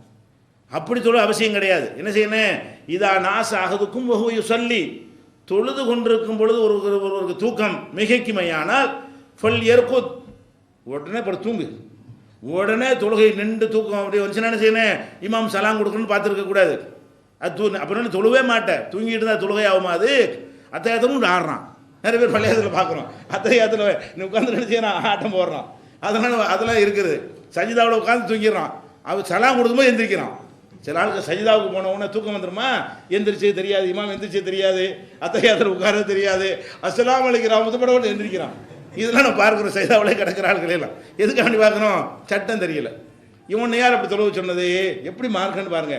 இதா நாசாஹதுக்கும் வஹுவ யுஸல்லி, உங்களில் ஒருவர் தொழுது கொண்டிருக்கும் பொழுது ஒரு தூக்கம் வறுமையானால் ஃபல் யர்குத் ஹத்தா யذهب عنه النوم, தூக்கம் போகிற வரைக்கும் நல்லா தூங்கி விட்டு அதுக்கப்புறம் வந்து அவர் தொழட்டும். இன்ன அஹதக்கும் இதா ஸல்லா ஹுவ நாயிசுன், அவர் தூங்கி கொண்டு நிலையிலே அவர் தொழுவாரையானால் லா யத்ரி லஅல்லஹு யஸ்தக்ஃபிரு வ யஸுப்பு நஃப்ஸஹு, அவர் அல்லாஹ்வுக்கு பாவ மன்னிப்பு, அல்லாஹ்ட்ட பாவ மன்னிப்பு தேடுறேன்னு நினச்சிக்கிட்டு தன்னை திட்டிடுவார். ஏன், ஒரு செய்வாயாக என்று செய்யாமல் இருப்பாயாகன்றார்னா தூக்க கலக்கத்தில், யாரெல்லாம் என் பாவத்தை மன்னிப்பாயாக என்று சொல்கிறதுக்கு பதிலாக தூக்க கலக்கத்தில் என் பாவத்தை மன்னிக்காமல் எறிவாய் அப்படின்னா முடிஞ்சு வச்சுக்கத, உடனே தொலைச்சிட்டேன்னு நீ ஒன்று கிடக்க ஒன்று தொலைச்சிட்டேன்னு வயிறு அப்படி சொல்கிறாங்க ரசூல் ஸல்லல்லாஹு அலைஹி வஸல்லம். பாவ மன்னிப்பு தேடுற நினைத்து கொண்டு தனக்கு கேடானதை கேட்டு விடுவான். அப்போ வந்து ஒரு கவனத்தோடு செய்யணும்ல, எந்த ஒரு செயலை செய்தாலும் ஈடுபாடும் கவனமும் இருக்க வேண்டும். தூக்கம் கண்டிப்பாக அதை கெடுக்கும். தூக்க கலக்கம் வந்து விட்டது என்று சொன்னால் அந்த வேலை என்ன இருக்காது, கவனமும் ஈடுபாடும் இருக்காது. இதை ரசூல் ஸல்லல்லாஹு அலைஹி வஸல்லம் தொழுதுகிட்டு இருக்கிறவனைய தூக்கம் வந்து விட்டுட்டு போக சொல்லும் பொழுது இவன் என்ன செய்கிறான், பரீட்சைக்கு படிக்கிறேன், இப்போதான் எல்லாத்து மேட்டர் தான் வருது. பரீட்சைக்கு படிக்கிறான், தூக்கம் வரதா, படுத்துட வேண்டியது தானே, வெங்காயத்தை எடுத்து வச்சு கண்ணில் தேய்ச்சிக்கிட்டு தூக்கத்தை கெடுக்கிறான். வெங்காயத்தை தேய்ச்சா தூக்கம் வராது இல்லையா? அப்புறம் சுக்கு காப்பியை போட்டு குடிச்சிக்கிட்டு 1 நேரம் அப்படிலாம் பண்ண சொன்னேன். அப்பெல்லாம் அப்படிலாம் போயிட்டு போயிருந்ததுனால தூக்கம் வந்தால் தூங்கி தொலைவியா? மார்க்கையெல்லாம் விட இது முக்கியமானது இல்லையா? உடம்பு முக்கியமான. மெண்டலாக போய்ட்டு என்ன பண்ணுற பெருமாள்? தூக்கம் பத்தாமல் நம்ம மனநோயாளியாகி முத்தி போயிட்டு இருந்தீங்க, அது மெண்டல். அது கடைசியாக சொல்லுவோம். அந்த மாதிரி போயிட்டான். அந்த மெண்டல் விஷயமாக போயிடக்கூடாதுங்கிறதுக்காக வேண்டி என்ன செய்யணும்? தூக்கம் வந்தால் தொழுகை விடுற மாதிரி என்ன செய்ய வேண்டியதான்? பரிசைக்கு பாடாமல் படுத்து தூங்குப்பா, ஃபெயிலாக போனால் பார்த்துக்கிறோம். ஒன்றும் சொல்ல போனால் தூங்கிட்டாலேயே அந்த ஃப்ரெஷ்ஷாக என்ன செய்ய அவனுக்கு காலையில் படிக்க முடியும். தூக்க கழகத்தில் இவன் வந்து சுடுதண்ணியை குடிச்சிக்கிட்டு சுக்கு காப்பியை குடிச்சிக்கிட்டு வெங்காயத்தை கண்ணில் தடவிக்கிட்டு படித்தா ஏற வாசிங்க. இவன் படிக்கிறத நினைக்கிறானே தவிர ரசூல்லா சொன்ன மாதிரி தான் படிப்பான். அப்படி எஸ்ங்கிறது நோண்டு படிப்பாங்க. இங்கே ரசூல் அப்படி தானே சொல்கிறாங்க. தொழுவும் போது அல்லாவுடைய பயமும் சேர்ந்துருக்கும் போது இவன் நினைக்கிற வேற ஒரு வார்த்தை வருதுன்னு சொன்னால் நீ இருக்கிற புஸ்தகத்தை மட்டும் ஒழுங்காக படிச்சிடா போகிற. அப்போ இதெல்லாம் விளங்காமல் எல்லாம் நம்மளா இழுத்து போட்டுவிட்டு என்ன செய்கிறது தான். இது புகாரியில் 212வது ஹதீஸில் நம்ம பார்க்குறோம். அப்போ இந்த மாதிரி தூக்கத்துக்கு முக்கியத்துவம் கொடுங்கிறது இதில் விளங்குதா இல்லையா? இதுலேருந்து பொருளாதாரத்துக்கு தான் அளவுகள். அதே மாதிரி வந்து நபிகள் நாயகம் இது சொன்ன சம்பவம் தான். நபி ஸல்லல்லாஹு அலைஹி வஸல்லம் அவங்க நினைஞ்சாங்கன்னு கேட்டால், ஹிஜ்ரத்து செய்து வந்த சிலரை வந்து மதீனாவாசிகளோட ஜாயிண்ட் பண்ணி விட்டாங்கன்னு சொல்லி படித்தோம்ல, ஜாயிண்ட் பண்ணி விட்றாங்க. அதில் சல்மான் ஃபார்சி என்பவர் ஈரான்லேருந்து ஹிஜ்ரத்து பண்ணி வர்றார். ஃபார்சின்னா ஈரான்காரர், அவர் கிறிஸ்துவ மார்க்கத்தை சேர்ந்தவர். அவர் இஸ்லாத்தை தழுவி என்ன செய்கிறாரு, இங்கே வர்றாரா, அவர் வெளியூர்காரராக போயிட்டார். அவர் என்ன செய்கிறாங்க, ரசூல் ஸல்லல்லாஹு அலைஹி வஸல்லம் அபு தர்தாங்கிற மதீனாவாசியோட ஜாயிண்ட் பண்ணுறாங்க. அபு தர்தாவே, இவர் உன் சகோதரரு, நீ இவரை வீட்டுக்கு அழைச்சிக்கிட்டு போய்க்க, இவருடைய நல்லது கட்டலாம் நீ வெளியூர்லேருந்து வந்துட்டாங்கல்ல, அவங்களுக்கு தங்க இடம் வேணும், மற்ற விஷயங்கள்லாம் வேணும் அப்படின்னு சொல்லி அவரை ஜாயிண்ட் பண்ண வகையில். இவர் திண்ணை தோழர் கிடையாது, இவரெல்லாம் ஆள் கிடைச்சிருச்சு இவருக்கெல்லாம். அப்போ அபு தர்தாவோட ஜாயிண்ட் பண்ணி விட்றாங்க. ஜாயிண்ட் பண்ணி விட்டவுடனே என்ன செய்கிறாரு, அப்போ வீட்டுக்கு வரும்பொழுது அபு தர்தாவுடைய மனைவி தான் இருக்கிறாங்க. அந்த மனைவி மட்டும் இருக்கும்போது அபு தர்தா எங்கன்னு வெளியே போயிட்டாரு அப்படின்னு சொன்ன உடனே, அப்போ மனைவியை பார்த்தா ரொம்ப ஒரு பஞ்சை பராரி கோலத்தில் இருக்கிறாங்க. அதாவது ஒரு பெண்கள் இயல்பாக நல்ல ஆடை அணிஞ்சிக்கிட்டு இருக்கணும் இல்லையா, அந்த மாதிரி இல்லாமல் ஒரு அந்த ஆடையை பார்த்தாலே வெறுக்கிற மாதிரி அழுக்கடைஞ்சி இந்த மாதிரியான ஒரு ஆடை அணிந்த ஒரு நிலையில் அந்த அம்மா இருக்கிறாங்க. அப்போ இவர் சல்மான் என்ன பண்ணுறா கேட்குறாரு, ஏமா அந்த மாதிரி இருக்கிறீங்க, கொஞ்சம் நல்ல ஆடை அணிஞ்சிக்கிட்டு இருக்கலாம் தானே, ஏன் அழுக்கு படிஞ்ச ஆடை இந்த மாதிரி அணிஞ்சிக்கிட்டு நீங்கள் இருக்கணும் அப்படின்ற உடனே அந்த அம்மா என்ன செய்கிறாங்க, உங்கள் சகோதரராக ஒருத்தர் ரசூல்லா சேர்த்து விட்டாங்களே என் புருஷன், அவர் சொல்கிறாங்க, உங்கள் சகோதரர் இருக்கார் அபு தர்தா, அவருக்கு இந்த உலகத்தில் ஒரு தேவையும் கிடையாது. நான் யார் எதுக்காக நான் அழகாக இருக்கணும், எதுக்காக நீ நல்ல ட்ரெஸ்ஸை போட்டுட்டு இருக்கணும், அவருக்கு இந்த உலகத்தில் ஒரு தேவையுமே கிடையாது அப்படிங்கிறாங்க அவங்க. என்னம்மா சொல்கிறேன்னு இவர் கேட்டவுடனே, அவர் எப்போ பார்த்தாலும் நோன்பு வச்சுட்டே இருப்பார். பகல் பூரா தினமும் நோன்பு தான். அவர் என்ன செய்கிறாரு, எப்போ பார்த்தாலும் நோன்பு வச்சுருவார். ராத்திரி ஆனவுடனே தக்பீர் கட்டினா அவ்வளோதான், சுபு வரைக்கும் தொழுதுகிட்டே இருப்பார். இரவான என்ன செய்வார், இஷாவுக்கு பூரா எந்திரிச்சாருன்னு சொன்னால் சுபுகு வரைக்கும் தொழுகை தான். அப்போ சுபு வரைக்கும் ராத்திரி பூரா தொழுகிற ஒரு ஆள் பகல் பூரா நோன்பு வச்சாலே ரசூல்லா நினைஞ்சாங்க கல்யாணம் பண்ணுறதுக்கு வசதி இல்லாதவங்களுக்கு உணர்வுகள் வறுமையானால் நோன்பு வைத்து கட்டுப்படுத்துங்கிறாங்க. அப்போ நோன்பு என்பதை என்ன செஞ்சுன்னு அந்த இல்லற வாழ்க்கைக்கு ஒரு ஆசையை கட்டுப்படுத்திவிடும், தேவையற்றதை ஆக்கிவிடும். உடலும் பலவீனமாகி போயிடும், அந்த ஆசையும் வராது. அதை வந்து ஒரு காலத்துக்கும் செய்கிறாரு. மனைவியோடு இல்லாதவருக்கு சொன்ன ஒரு மார்க்கத்தை மனைவியோடு இருக்கிறவர் செய்யலாமா? மனைவி இல்லை, கல்யாணம் பண்ண வசதி இல்லைங்கிறவருக்கு என்ன சொன்னாங்க, நோன்பு வச்சு உன்னை கண்ட்ரோல் பண்ணிக்க. அல்ல வெளிநாட்டில் போயிட்டாங்க, மனைவியை பிரிஞ்சு போயிட்டாங்க, சம்பாதிக்கிறதுக்காக போயிட்டாங்க, தப்பு போகக்கூடாது தான், ஏதோ ஒரு தேவைக்காக போயிட்டாங்களா, அவங்க அங்கே தப்பாக போயிடக்கூடாது என்று சொன்னால் அவங்க என்ன செய்யணும், நோன்பு வைத்து தங்களை கட்டுப்படுத்தி கொள்ள வேண்டும். அதை கணவன் வெளிநாட்டில் இருக்கிறாரு, மனைவி உள்நாட்டில் இருக்கிறாங்க. அப்போ அவர்களுக்கு வகை வகையாக சாப்பிட்டு ஓய்வாக இருக்கக்கூடிய நேரத்தில் வேறு வேறு எண்ணங்கள்லாம் வந்து அவங்க தவறாக போய்விடக்கூடாது என்று இருந்தால் அவங்க என்ன செய்யணும், நோன்பு நோற்று தங்களை வந்து கட்டுப்படுத்தி கொள்ள வேண்டும். இப்படி நோன்பு வந்து அந்த கெட்டு போகாமல் இருப்பதற்காக வேண்டி சொன்ன ஒரு வழிமுறை. இவர் என்ன பண்ணுறாரு, மனைவியோடு இருக்கிறார். இவருக்கு உடல் ரீதியாக இவருக்கு தேவை, மனைவிக்கெல்லாம் சில தேவைகள்லாம் இருக்கிறது. அதை மறந்துட்டு பகலெல்லாம் நோன்பு வைக்கிறார். ராத்திரிலாம் என்ன செய்கிறாரு, இறைவன் நின்று வணங்குறாரு. இப்போ நான் எதுக்காக இப்படி இருக்கணும் அப்படின்னு அவர் சொன்ன உடனே அப்போ என்ன செய்கிறாருன்னா, சல்மான் சரி வரட்டும் அவர் பார்த்துக்கிறேன் அப்படின்னு வெயிட் பண்ணிக்கிட்டே இருக்கிறார். அவர் வர்றார். அபு தர்தா வெளியே போனவர் என்ன செய்கிறாரு, வர்றாரு. ஒரு ஆணும் பெண்ணும் தனித்து இருக்கக்கூடாதுங்கிற சட்டமெல்லாம் ஆரம்பத்தில் வரல. அது எப்படி இன்னொரு வீட்டில் போய்கிட்டு அவர் கணவர் இல்லாமல் இவர் மட்டும் உட்காந்து பேசியிருந்தாலும் நினைக்கக்கூடாது. இது ஸ்டார்டிங் துவக்க காலம், ஹிஜ்ரத் பண்ணி போன காலம். அதுக்கு பின்னாடி தான் அந்த ஹிஜாபுடைய சட்டங்கள். ஒரு ஆண் யாராக இருந்தாலும் என்ன சிலர் கூட பிறந்தவங்க தான் சகோதரர்களை தவிர இந்த மாதிரி ஆட்கள்லாம் சகோதரர் இல்லை அப்படிலாம் வந்துச்சு. ஒரு காலத்தில் வாரிசு ஆக்கிடுவாங்களோன்னு பயந்துருக்குறாங்க. இந்த முஹாஜிரை அன்சாரையும் ஜாயிண்ட் பண்ணாங்க இல்லையா, இவர் சொத்தில் அவர் வாரிசு, அவர் சொத்தில் இவர் வாரிசுன்னு வந்துருமோலாம் நினச்சாங்க. அல்லாஹ் என்ன பண்ணிட்டு அதுக்கப்புறம் சட்டத்தை உண்டாக்கி கூட பிறந்தா தான் சகோதரன், நீனா சகோதரன் சொல்லிட்டா சகோதரன் ஆகாது. இந்த மாதிரி சட்டங்கள்லாம் வந்து விட்டது. அப்போது எந்த ஒரு ஆண் எந்த ஒரு பெண்ணோடையும் தனித்திருக்கக்கூடாது. நீங்கள் அபுதர்தா சல்மான் பார்சி விளையாட்டுன்னு சொல்லக்கூடாது, யார் வீட்டிலையும் பேசிட்டு இருந்துடக்கூடாது. அதெல்லாம் ஆரம்ப காலம். அப்போ இவர் உட்காந்து பேசிகிட்டு இருக்கிறாங்க. இப்போ சட்டம் இல்லாத காலம் தானே, சட்டம் இல்லாட்டி செஞ்சால் தப்பு கிடையாது, சட்டம் வந்த பிறகு செஞ்சால் தப்பாக போயிடும். அவர் வர்றாரு, வந்தவொன்னு என்ன செய்கிறாங்க, சாப்பிட்டீங்களான்னு கேட்குறாரு. அபுதர்தா வந்து என்ன செய்கிறாரு, சாப்பிட்டீங்களா, நோம்புல வச்சுருக்கிறாங்க, சாப்பிட்டீங்களான்னு கேட்டவுடனே அவர் என்ன செய்யலை, சாப்பிடல, உட்கார், நம்ம ரெண்டும் சாப்பிடுவோம் வா, நான் நோம்பு வச்சுருக்கிறேன், வா உட்கார் சாப்பிடு அப்படிங்கிறாரு. நோம்பு வச்சுருக்கேங்கிறாரு அவர், என்னோட இப்போ சாப்பிட்டதை நான் சாப்பிடுவேங்கிறாரு. அவர் மாட்டேங்கிட்டேன்னு சொல்ல இழுத்து வச்சு கட்டாயமா நோம்பு வச்சால வச்சு சாப்பிட வச்சு விட்டார். இன்னும் நோம்பு வச்சுருக்கிறேன், முதல் வயிற்றுக்கு சாப்பிடு, அப்போ தான் நானும் சாப்பிடுவேன் அப்படின்னோடனே இவர் கூட சேர்த்து விட்டாலும் சாப்பிட மாட்டார். அதுக்காக நம்ம சாப்பிடுவோன்ட்டு சாப்பிட்றாரு. உள்ளுக்குள்ளே கருவிக்கிட்டு தான் சாப்பிட்றாரு. நோம்பு கெடுத்து இருந்தாலும் நாசமாக்கி விட்டானே அப்படி உள்ளுக்குள்ளே அவ்வளோ வெறுப்புல என்ன செய்கிறாரு, சாப்பிட்டு முடிச்சிடுறாரு. சாப்பிட்டு ராத்திரி ஆனவுடனே இவர் படுத்து தூங்காமல் இருக்கிறார் வேணும்னு. இவர் படுத்தவங்க தூங்கக்கூடிய ஆள் தான் சல்மான் பாரிசி. ஆனால் இவர் வாட்ச் பண்ணுறதுக்காக வேண்டி ஒரு பிரத்யேக காரணத்துக்காக வேண்டி அன்னைக்கு மட்டும் பர்பஸாக தூங்காமல் என்ன செய்கிறாரு, முழிச்சிட்டே இருக்காரு. ராத்திரி இஷா தொழு முடிச்சோன்னு என்ன செய்யற, எல்லாம் படுத்தோன்னே எழுந்திரிச்சு தொழுவுறதுக்காக தக்பீர் கட்டுறாரு. இவர் வழக்கம் போல் இவர் போதனையெல்லாம் செய்யலை, கையுமையாக பிடிக்க நினைக்கிறாரு. இந்த பொண்டாட்டி சொன்னவுடனே என்னப்பா இப்படி சரியாமலான்னு கேட்டு சொல்லியிருக்கலாம். அதை விட ஒரு செயல்முறை விளக்கம் இருக்குது பாருங்க, அது ரொம்ப இப்போ முறுக்க விட்டாகும். வெறும் பயான் பண்ணுறதை விட அப்பப்போ பிடிச்சி சொல்லி கொடுக்குறது இருக்குல்ல, அது வந்து ரொம்ப பயனுள்ளதாக இருக்கும். அவர் தொலை எந்திரிச்சவனே பிடிச்சி சட்டையை போட்டு இழுத்து படு தூங்கு, தொழுவ பாரு, பேசாமல் பாடு அப்படிங்கிறாரு. ஆஹான்னு சொல்லிட்டு படுத்துடுறாரு. இவர் மீற முடியாமல் படுத்துடுறாரு. கொஞ்ச நேரம் ஆன உடனே இவர் தூங்கியிருப்பார் நினச்சிக்கிட்டு மர எந்திரிக்கிறாரு. இவர் தான் பர்பஸாவோட தூங்காமல் இருக்கிறாரு. இவரை பிடிக்கிறதுக்காக வேண்டி கைங்கலமா மறுபடியும் எந்திரிச்சவன பேசாமல் படு. இவரும் பல முறை தொழுவதற்காக முயற்சி பண்ணுறாரு, இவர் விடவே மாட்டேங்கிறார். அப்போ சுபு தொலைக்கு கொஞ்ச நேரம் இருக்கும் பொழுது இவரை எழுப்பிவா, ரெண்டு பேரும் தொழுவா. கடைசி நேரத்தில் ஒரு 4:30 மணிக்கு சுபுனா ஒரு 4 மணியை போல் எழுப்பி உத்தேசமாக எழுப்பி என்ன செய்கிறாரு, இப்போ நம்ம ரெண்டு பேரும் இப்போ தொழுவோம் வா அப்படின்னு சொல்லிட்டு என்ன செய்கிறாரு, தொழுகிறார். தொழுது முடிச்சுட்டு ஒரு அழகான ஒரு போதனை ஒன்று செய்கிறார். என்ன போதனை, இன்னலி ரப்பிக்கு அலைக்கு ஹக்கா, உன் இறைவனுக்கு செய்கிற சில கடமைகள் உனக்கு இருக்கின்றன, அது நீ செய்யத்தான் வேணும். ஒளி நப்சிக்க அலைக்கு ஹக்கா, உனக்கு செய்கிற கடமைன்னு சிலது இருக்குது. உனக்குன்னா உன் உடலுக்கு, கண்ணுக்கு, வாய்க்கு, காதுக்கு, உறுப்புகளுக்கு, எல்லாத்துக்குமே. அப்போ உறுப்புகளுக்கு உனக்கு செய்ய வேண்டிய கடமை என்று சில கடமைகள் இருக்கின்றன. ஒளி அகலிக்க அலைக்க ஹக்கா, உன்னுடைய குடும்பத்தாருக்கு செய்ய, மனைவிக்கு செய்ய வேண்டிய கடமைகள் சில கடமைகள் உனக்கு இருக்கின்றன. ஃபஅத்தி குல்லதி ஹக்கின் ஹக்கஹு, ஒவ்வொருத்தருடைய கடமையை செஞ்சு அவரவர் கடமை அவரவருக்கு நிறைவேற்று.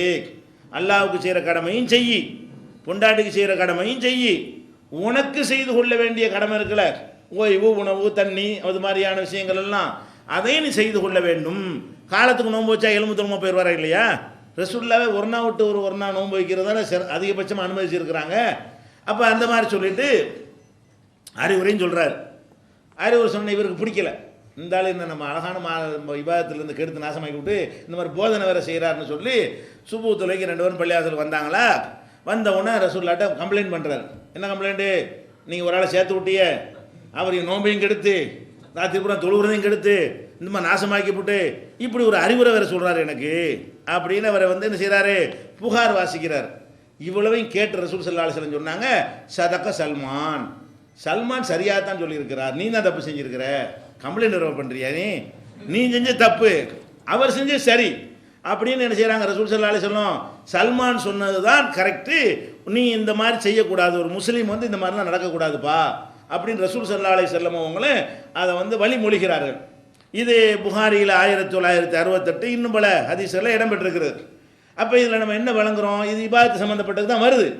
அப்போ இபாதத்துக்காக கூட பகலெல்லாம் நோன்பு வைக்கக்கூடாதுன்னு சொன்னால், காலையில் போயிட்டு ராத்திரி வரைக்கும் திங்காமல் எப்படின்னு இருக்கிறது, கடையில் தொழிலுக்கு போயிட்டு ஒரு சம்பாத்தியத்துக்கு போயிட்டு அது சாப்பிடாமலாம் இருக்கிறார்கள், அந்த மாதிரி எல்லாம் தூங்காமையெல்லாம் இருக்கிறார்கள். அப்படி இந்த மாதிரியான ஒரு விஷயங்களுக்காக வேண்டியெல்லாம் நம்ம செய்தோமையானால் அது தப்பாகிவிடும். இது இந்த பாடத்தை இபாதத்துக்கு இப்படி இந்த மார்க்கம் சொல்லுமையானால் அப்போ பணத்தாசைக்காக வேண்டி நம்ம இதெல்லாம் இழந்துடக்கூடாது, இந்த கடமைகளில் குறைவு செய்திடக்கூடாது. ஃபஸ்ட்டு எதுன்னு தேர்ந்தெடுக்கணும். ஒரு முஸ்லீம் என்ன செய்யணும், எது ஃபஸ்ட்டு எது செகண்டு எது தேர்டுன்னு என்ன செய்யணும், அறிவுபூர்வமாக சிந்தித்து பார்த்து அதை விளங்கி கொள்ள வேண்டும். விஞ்ஞானிகள் தானே சொல்கிறான், ஒரு டாக்டர் தானே சொல்கிறான். எந்த ஒரு அறிவாள்கிட்ட கேட்டாலும் இது ஃபஸ்ட்டு இதுதான் செகண்டுன்னு சொல்லுவான். அப்போ நம்ம இரண்டாவது மூன்றாவது இடத்தில் வைக்க வேண்டிய அதிகப்படியான பொருளாதாரத்தை, அடிப்படையான பொருளாதாரமாக இருந்தால் கூட ஃபஸ்ட்டில் வச்சுட்டு போயிடலாம். சோறு திண்டு தான் ஆகணுங்கிறது அடிப்படையான விஷயம். அதுக்காக வேண்டி சில தியாகங்களை பண்ணிக்கின்னு உழைச்சா தான் 100 ரூபா கிடைக்குதுன்னு சொன்னால் பரவாயில்லை. இவன் செய்கிறதெல்லாம் கூடுதலுக்கு செய்கிறான். கூடுதல் பொருளாதாரம் என்பது கண்டிப்பாக அது என்ன செய்யுது, 2வது 3வது இடத்துக்கு தான் வரும். தேவைக்கு உள்ள பொருளாதாரம்னு வைங்க, எந்த சாப்பாடுமே கிடைக்கல, 16 மணி நேரம் உழைச்சா வேலையே யாருக்குமே இல்லை, 16 மணி நேரம் உழைச்சா தான் 50 ரூபா தருவான். அப்படி ஒரு காலத்தில் நீங்கள் வாழ்கிறீங்க. அந்த 50 ரூபா இருந்தால் சோறு திங்க இயலும். அடிப்படை தேவையை நிறைவேற்றுவதற்கு அது தேவைன்னா நீங்கள் உழைக்கலாம். ஏன், முக்கியமானது சோறு தான் வாழ்க்கை. அது இல்லாட்டி மற்றதெல்லாம் வேலை செய்ய முடியாது. அப்போ 16 மணி நேரம் இல்லை 20 மணி நேரம் உழைச்சா தான் கிடைக்கும் என்கிற நிலையில் நம்ம இருப்போமையானால் அடிப்படை தேவைக்கு பத்தலைன்ற அடிப்படையில் முதலிடம் கொடுக்கலாம். இப்போ அப்படியா, இப்போ நம்ம சம்பாதிக்கிறதெல்லாம் கூடுதலுக்கு தான் ஆசைப்படுறோம். சோத்துக்கு வந்து சின்ன உழைப்பு இன்றைக்கி போதுமானதாக இருக்கிறது. 2 மணி நேரம் உழைச்சி சாப்பிட்லாங்க இந்த காலத்தில். அந்த காலத்தில் தான் ஒரு நாள் வேலை வாங்கிட்டு என்ன செய்வாங்க, 50 ரூபா பணத்தை கொடுப்பாங்க. இந்த காலத்தில் மணிக்கணக்கில் என்ன செய்யறான், சம்பளம் கொடுக்குறான். அப்போ அந்த மாதிரியாக சின்ன டைமில் வேலை செஞ்சால் கூட ஒரு போதுமான அளவுக்கு ஊதியம் கிடைக்கக்கூடிய காலத்தில் நம்ம வாழ்கிறோம். சோறு தின்றலாம். 2 மணி நேரம் வேலை செஞ்சால் சோத்துக்கு மட்டும் போதுங்கிற ஒரு உலகத்தில் வாழ்ந்து கொண்டிருக்கிறோம். அதனால் இதையெல்லாம் வந்து நம்ம என்ன செய்யணும், கவனத்தில் கொண்டு சல்மான் பார்சி அபுதர்தாவுக்கு சொன்ன அறிவுரை ரசூல்லா அங்கீகரிச்சிட்ட காரணத்தினால் மார்க்கமாயிடுச்சு. சல்மானுடைய கூற்றாது ஆகாது, ரசூல்லாவே அதை அங்கீகரிச்சிட்ட காரணத்தினால ரசூல் ஸல்லல்லாஹு அலைஹி வஸல்லம் சொன்னதாகத்தான் அதுக்கு அர்த்தம். இதே மாதிரி இன்னொரு தோழர் ஒருத்தர், அப்துல்லா இப்னு அம்ர் இப்னு ஆஸ்ங்கிற ஒரு தோழர், அவர் என்ன செய்கிறாருன்னு கேட்டால் இதே மாதிரியாக வந்து கல்யாணம்லாம் பண்ணிவிட்டு ராத்திரி புறம் வந்து தொழுகிறது, பகலெல்லாம் நோன்பு வைக்கிறது, இது மாதிரியாக இருக்கிறாருன்னொன்னே அவங்க மனைவி குடும்பத்தார்கிட்டருந்து கம்ப்ளைண்ட் வந்துருச்சு. ரசூல் ஸல்லல்லாஹு அலைஹி வஸல்லம் அவருக்கு நெஞ்சிருது, இந்த மாதிரி கணவர் வந்து ஆள் வந்து ஒரே இபாதத்தில் மூழ்கி போயிட்டாரு, நம்மளாம் கவனிக்கிறது கிடையாது, இப்போ பார்த்தாலும் நோன்பு இப்போ பார்த்தாலும் தொழுக அப்படின்னு சொல்லி கம்ப்ளைண்ட் யாருக்கு வருது, ரசூல் ஸல்லல்லாஹு அலைஹி வஸல்லம் வருது. வந்த உடனே பொதுவாக கம்ப்ளைண்ட் தான் என்ன செய்வாங்க, சரி ஆள் வரட்டும் பார்த்துக்குறோம் சாவகாசமாக ஆற போடுவாங்க. கேள்விப்பட்ட உடனே புறப்பட்டு போகிறாங்க.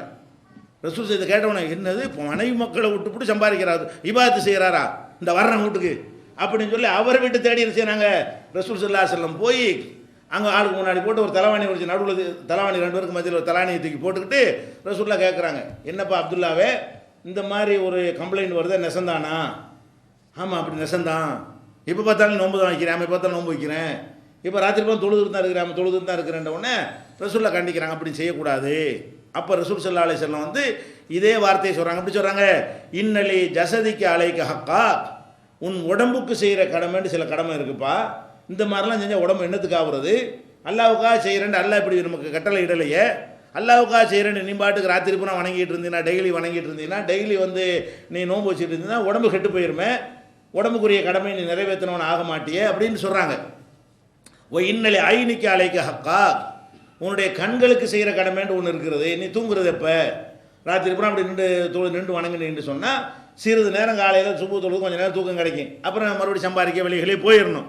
அப்படி போய்விட்டால் கண்ணுக்கு போதுமான ஓய்வு கிடைக்குமா? உன் கண்களுக்கு செய்கிற கடமைகள் உனக்கு இருக்கிறது. ஓ இன்னலி ஜவுஜிக்கு அலைக்க ஹக்கா, உன்னுடைய மனைவிக்கு செய்கிற கடமை என்று சில கடமைகள்லாம் இருக்குதப்பா, நீ எப்படி இப்படி செய்கிற அப்படின்னு சொல்லி கேள்விப்பட்டு நேரடியாக அவரை தேடி சென்று அவருக்கு அறிவுரை சொல்லி என்ன செய்கிறாங்க, ரசூல் ஸல்லல்லாஹு அலைஹி வஸல்லம் அந்த எண்ணத்தை மாற்றுறாங்க. அப்போ இது வந்து புகாரியில் 1975, 5199 ஆகிய ஹதீஸ்கள்லாம் இடம்பெற்றிருக்கிறது. அப்போ இந்த செய்திகள் நம்ம என்ன விளங்குறோம், நபிகள் நாயகம் ஸல்லல்லாஹு அலைஹி வஸல்லம் அவங்க நமக்கு காட்டி தந்த இந்த வழிமுறை வந்து பொருளாதாரம் சம்பாதிக்கிறதுல உள்ள பேராசைக்கும் பொருந்தும். பேராசை வேண்டவே வேண்டாம், ஆசைப்படலாம். பேராசை என்பது வந்து எது மட்டமோ அதை உயர்ந்த இடத்தில் வைத்து, எது வந்து உயர்ந்ததோ அதை மட்டமான இடத்தில் என்ன செய்யக்கூடாது, வைத்து விடக்கூடாது. இப்போ நம்ம தகப்பனார் உடம்பு சரியில்லாமல் ஆஸ்பத்திரியில் சேர்த்துட்டாங்க, சீரியஸ் கண்டிஷனில் இருக்கிறாரு. முதல் அதுதானே இப்போ நமக்கு, மற்ற எல்லாம் 2வது பேருமா இல்லையா? ஒரு மனிதனுக்கு எது முதல்ல, இப்போதைக்கு தகப்பனாரை காப்பாற்றணும்னா ஃபஸ்ட்டு அதை வை, அதுக்காக என்ன வேணாலும் செய்யி, யார்கிட்ட வேணாலும் கடன் வாங்க பிச்சை வாங்க என்னத்தையா செஞ்சு போய் என்ன செய்யு, உயிரை காப்பாற்றப்போ. ஒரு ஹராமான வழியில் கூட ஏதாவது செய்கிறாங்க கூட செஞ்சுட்டு போய் செஞ்சுக்க, உயிர் காப்பாற்றுறதுக்கு செய்யலாமா இல்லையா? அந்த மாதிரி எல்லாம் ஒரு ஃபஸ்ட்டு இருந்து ஒரு நிலைமை வரக்கூடிய நேரத்தில் அதை நம்ம என்ன செய்யணும், தேர்ந்தெடுத்து கொள்ள வேண்டும். இது வந்துருச்சுன்னு சொன்னால் அதிகப்படியான ஒரு குழப்பங்கள்லாம் தீர்ந்து போய்விடும். அதே மாதிரி நபிகள் நாயகம் ஸல்லல்லாஹு அலைஹி வஸல்லம் அவங்க வந்து பள்ளிவாசலுக்கு வர்றாங்க. வந்தாங்கன்னா பள்ளிவாசலில் வந்து ரசூலுல்லாஹ் காலத்தில் ஆண்கள் தொலை வர்ற மாதிரி பெண்களும் தொலை வருவாங்க. ஜமாத் தொலைக்கு என்ன செய்வாங்க, பெண்களும் வருவாங்க.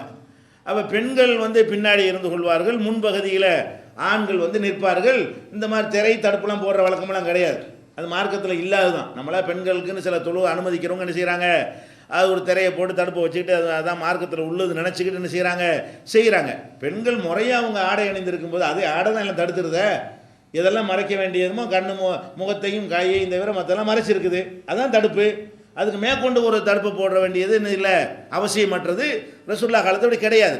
அப்போ வரும்போது என்ன செய்கிறாங்கன்னா, பெண்கள் பகுதியில் பெண்கள் தொழுவாங்கல்ல அந்த இடத்துல பார்த்தீங்கன்னா திரையெல்லாம் இல்லாதனால தெரியுது, ஒரு கயிறு ஒன்று தொங்குது தனியாக. இப்படி கயிறு தொங்குற அளவுக்கு எல்லாம் இது தானே, குச்சி தானே, மேலே மூங்கில் குச்சி மாதிரி போட்டு என்ன செஞ்சுருந்தாங்க, அதெல்லாம் கூரை பந்தல் போட்டிருந்தாங்க, யார் வேணாலும் கைத்தை கட்டி தொங்க விட்டுக்கலாம். ஒரு கயிறு ஒன்று தொங்குகிறது. அப்போ ரசூல் ஸல்லல்லாஹு அலைஹி வஸல்லம் என்ன செய்கிறாங்க, ரெண்டு தூணுக்கு இடையில இந்த கயிறை பார்த்த உடனே மாஹாதல் ஹபுல், இது என்ன கயிறு கிடக்குதுங்கிறாங்க. அப்போ என்ன செய்கிறாங்கன்னா, ஹாதா ஹபுல் ஜெய்னப், இது ஜெய்னபுக்குரிய கயிறு, வீட்டுக்காரர்களுக்குள்ள கயிறு தான். கடைசியில் என்னது கயிறு தொங்கு இருக்க யாருன்னு கேட்டால் ஜெய்னபுடைய கயிறு அப்படின்னு சொல்லி சொல்கிறாங்க. ஜெய்னபுடைய கயிறா? எதுக்கு ஜெய்னபுடைய கயிறுனா என்னது, அவங்க வந்து இரவில் வந்து தொழுவாங்களா, தொழுவும்போது நல்லா நீட்டி தொழுவாங்களாம், ரொம்ப நேரம் தொழுவாங்க. நீட்டி தொழுவும் போது கீழே விழுந்துடக்கூடாதுங்கிறதுக்காக வேண்டி அந்த கயிற்றை தொங்க விட்டு அதோடு சேர்த்து தக்பீர் கட்டிக்கிறது. அந்த கயிற்றை வச்சு கீழே விழுந்து அந்த கயிறு பேலன்ஸில் நின்றுக்கலாம்ல, அப்போ கீழே விழுந்துடாமல் இருப்பதற்கு அப்படி தொழுகிறாங்களாம். கீழே ரொம்ப நேரம் தொழுகிறதா மேட்ரே தவிர ஈடுபாடாக தொழுகிறது, தூக்க கவனத்தோடு தொழுகிறலாம் முக்கியமாக இல்லை. அவங்க என்னத்தை கவனிக்கிறாங்க, ரொம்ப நேரம் தொழுவணும். அப்போ ரொம்ப நேரம் தொழுவணுங்கிற கவனம் கைத்தை கட்டி தொங்க விட்டுக்கிட்டு அந்த கைத்தையும் இப்படி பிடிச்சி வச்சுக்கிட்டு தொழுதா என்ன செய்ய மாட்டாங்க, கீழே விழுந்து தூக்கம் வந்தால் கூட அப்படி சுதாரித்து நின்றுவாங்க. ஆனால் நல்லது என்று நினைத்து கொண்டு அவங்க செய்கிறாங்க. அப்போ ரசூல் ஸல்லல்லாஹு அலைஹி வஸல்லம் சொல்கிறாங்க, லா இது தப்பு, இந்த மாதிரி செய்கிற வேலை சரியில்லை.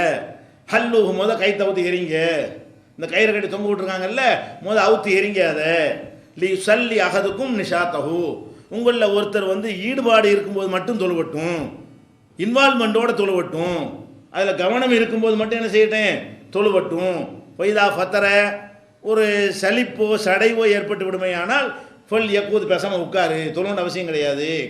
ஈடுபாடு இல்லாமல் தூக்க கழகத்துலையும் ஒரு கவனக்குறைவுலையும் இந்த மாதிரிலாம் தொழுதான் ஆகணும்னு சொன்னால் பேசாமல் உட்கார்ந்துரு என்று நபி ஸல்லல்லாஹு அலைஹி வஸல்லம் வந்து சொன்னதை புகாரியில் 1150வது ஹதீஸில் பார்க்குறோம். இது மாதிரியான செய்திகள் வந்து ஏராளமாக, இது மாதிரியான ஹதீஸ்கள் வந்து ஹதீஸ் நூல்களில் ஏராளமாக காண கிடைக்கிறது. அப்போ இந்த மாதிரி இபாதத்துகளில் வந்து வரம்பு மீறக்கூடாது. எந்த அளவுக்கு செய்யக்கூடாது, நடந்து போகிறாரு ஒருத்தர், ஹஜ்ஜிக்கு போகிற நடந்தே போகிறாராம், வயசான ஒரு ஆள், ஏன்ப்பா அவர் நடந்து போகிறாரு, அவர் நடந்தே வர்றதா நேர்ச்சி பண்ணிட்டாரு, நடந்தே வர்ற நேர்ச்சி, ஆளை பார்த்தா கிழவனாக இருக்கார், இவர் ஏன் நடந்து போகிறாரு, முதல்ல நேர்ச்சியை முறிச்சு விட்டு அவர் ஒட்டகத்தில் ஏறி போக சொல்லுங்கிறாங்க.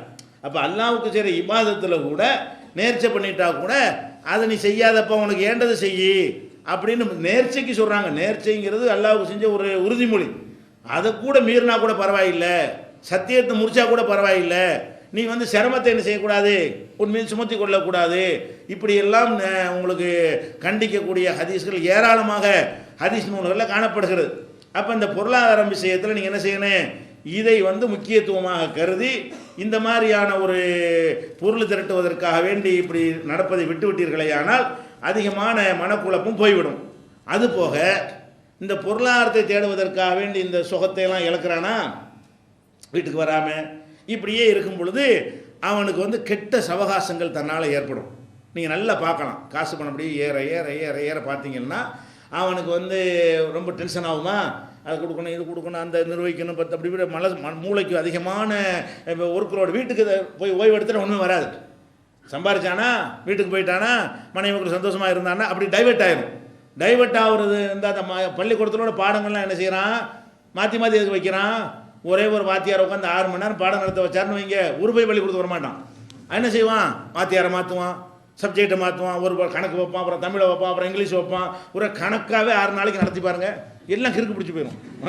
நடத்த முடியுமா, அது சேஞ்ச் ஆகிக்கிட்டே இருக்கணும். ஒரு விஷயத்திலேயே மூழ்கணும்னு சொன்னால் அது என்னவாயிரு. இப்போ நான் பேசிக்கிட்டு இருக்கேன்னு வைங்களேன், சுப்பு வரைக்கும் பேசுகிறேன் என்ன ஆகும்? எனக்கு இருக்கு பிடிக்கும், இல்லை உங்களுக்கு இருக்கு பிடிச்சி போயிடும். அது யாராலையும் முடியாது. ஒரு மனிதன் வந்து ஒரே மாதிரியான விஷயங்கள், அதுதான் வந்து இரவுல உங்களுக்கு ப்ரோக்ராம் வைக்கிறாங்க, இதுக்கு வெரைட்டியாக வைக்கிறாங்க. ஊர் வெரைட்டி வச்சா அது சரியாக வராது. அதனால கேள்வி பதில் அது இதுன்னு பல விதமாக என்ன செய்கிறோம், பலது வைக்கிற காரணம் என்ன, மாறணும். அது ஒன்றுலையே மூழ்கிக்கிற நிறைய வேலைகள் கூட செய்யலாம் மனுஷன், அதை மாற்றி மாற்றி செய்யணும். அதனால் என்ன செய்கிறான்னு கேட்டால் வாத்தியாரை மூஞ்சியும் மாற்றுறான், சொல்கிற ஆளையும் மாற்றுறான், புஸ்தகத்தையும் மாற்றுறான். பள்ளிக்கூடத்தில் வாத்தியார் என்ன செய்வார், அதுக்கு ஒரு வாத்தியார் இதுக்கு ஒரு வாத்தியார், அங்கேருந்து மாறி மாறி வரும்பொழுது அவன் என்னமோ வேறு அந்த டைடு மாறிடும். இது வேறு விஷயம், அதுக்கு உள்ள ஓய்வு நம்ம எடுத்தாச்சு, இது வேற ஒரு செக்ஷன் அறையாக பிரிச்சுக்கணும் மூளை. அப்போ அந்த மாதிரி அல்லாஹ் வந்து படைத்திருக்கிற காரணத்தினால இவன் கடையில் இருக்கிறானா, தொழிலில் இருக்கிறானா, ஒரு ஆஃபீஸ் நடத்துகிறானா, அப்புறம் நிறுவனங்கள் ஏற்றுமதி இறக்குமதி நிறுவனங்கள் நடத்துகிறானா, நடத்தி தொலையட்டும். ராத்திரியான வீட்டுக்கு டயத்துக்கு வந்துட்டீங்கன்னு சொன்னால், வீட்டில் வந்து சாப்பிட்றதுக்கு வந்துட்டேன்னு சொன்னால் அந்த அதெல்லாம் மாறிடும். வேற ஒரு விஷயம், பிள்ளைய பார்க்க பொண்டாட்டி பார்க்க அப்படி இப்படியே அது டைப் ஆயில் செஞ்சனே மாறி போயிடும். மறுபடியும் காலையில் போய் நல்லா பண்ணலாம். இவனாவே அந்த மருந்தை பயன்படுத்தாமல், வீடு வாசலுக்கு வருவதை பயன்படுத்தாமல் அங்கேயே உட்காந்துட்டு இருக்கும்போது ரெண்டு சைத்தான் வந்துடுவான். இதுக்கெல்லாம் ஒரு டென்ஷனாக இருக்குங்க, ஒரே தலையில் கை வச்சுட்டு உட்காந்துருப்பானே, மருந்து அவன்கிட்ட இருக்குது, வீட்டுக்கு வந்தால் மருந்து தான். அந்த மருந்து அவன் பயன்படுத்தாமல் பெரிய பிரச்சனை சொன்னோன்னு வந்துச்சுவான், நம்ம ரெண்டு பெக்கு அடிச்சுட்டு வருவோம், தண்ணி அடிச்சுட்டு வருவோம்னு கூப்பிடுவான் ரெண்டு பேர். அவனுக்கு அது பிடிக்குமா? கிளப்புக்கு போனால் நான் எனக்கு அப்படி தான் இருந்துச்சு.